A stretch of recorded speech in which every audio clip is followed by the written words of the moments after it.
गांव का वह छोटा सा घर जिसके आंगन में तुलसी का चौबारा था और शाम होते ही लालटेन की टिमटिमाती रोशनी के साथ घर के सभी लोग बैठकर बातें किया करते थे। चारों ओर खेतों की हरियाली और आंगन में खेलते बच्चे। ये वो दिन थे जो कभी लौट कर नहीं आए, लेकिन दिल में आज भी जिंदा है। सन 90 का दौर था, जब न मोबाइल था, न इंटरनेट और न ही शहरी चकाचौंध का आकर्षण। लोगों के पास समय था बातें करने का, एक दूसरे को सुनने का और साथ जीने का। उस समय की सबसे बड़ी खुशियां छोटी छोटी चीजों में छुपी रहती थीं। रवि, जो उस गांव का सबसे चंचल और मासूम लड़का था, हमेशा अपने दोस्तों के साथ गांव की गलियों में खेलता रहता था। पतंग उड़ाना, कंचे खेलना और कभी कभी आम के बाग में जाकर छुपकर आम तोड़ना, यह उसकी रोजमर्रा की जिंदगी थी। गर्मियों की छुट्टियां शुरू होते ही रवि और उसके दोस्त हर सुबह उठकर खेलने के लिए निकल जाते और दिन भर धूप में मस्ती करते। उस समय हर दिन एक नए रोमांच की तरह लगता था।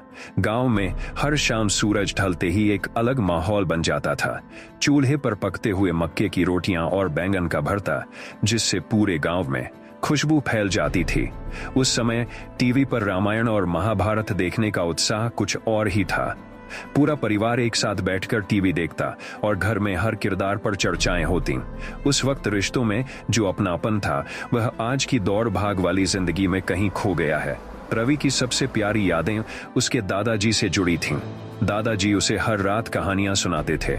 वो कहानियां जो कभी खत्म नहीं होती थीं, बल्कि हर रात एक नई कहानी जुड़ जाती थी।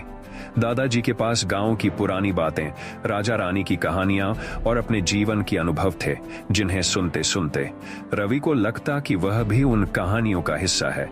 उन कहानियों में एक अलग ही जादू था, जो सुनते ही मन को शांति मिलती थी।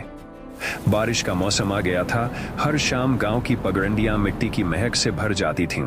बच्चे बारिश में भीगते, नंगे पैर दौड़ते और मिट्टी में खेलते।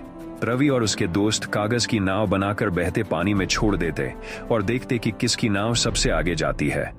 तब जिंदगी की छोटी छोटी जीतें भी बड़ी लगती थीं। फिर एक दिन रवि का स्कूल खुल गया। नए बस्ते, किताबों की गंध और स्कूल की सख्त अनुशासन वाली दिनचर्या शुरू हो गई। लेकिन रवि को स्कूल जाना उतना बुरा नहीं लगता था, क्योंकि वहां उसकी सबसे अच्छी दोस्त राधा थी। दोनों साथ पढ़ते, एक दूसरे के नोट्स शेयर करते और बीच बीच में मास्टर जी की नजर बचाकर गुपचुप बातें करते। वो वक्त था जब दोस्ती में स्वार्थ नहीं था, रिश्तों में मजबूरी नहीं थी और जिंदगी में दौड़ नहीं थी। हर शाम जब स्कूल से वापस लौटते तो गांव के कुएं पर जाकर पानी पीते और फिर देर तक बैठकर बातें करते। बिना किसी चिंता के, बिना किसी डर के, बस जीते जाते। लेकिन वक्त बदलता है। धीरे धीरे रवि बड़ा हो गया, शहर चला गया पढ़ाई करने।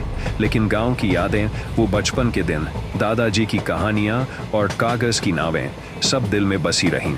आज रवि जब कभी भी शहर की भीड़ में खो जाता है तो उसे वो पुराने दिन याद आते हैं।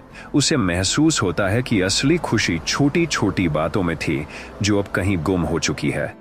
आज भी जब बारिश होती है, रवि खिड़की के पास बैठकर उन दिनों को याद करता है, जब कागज की नाव के साथ उसके सपने भी बहते थे, जब हर दिन एक नया रोमांच था और जब हर शाम दादाजी की कहानियों के साथ खत्म होती थी। वो 90 के दिन, वो मासूमियत और वो सादगी, जिन्हें अब सिर्फ यादों में ही महसूस किया जा सकता है।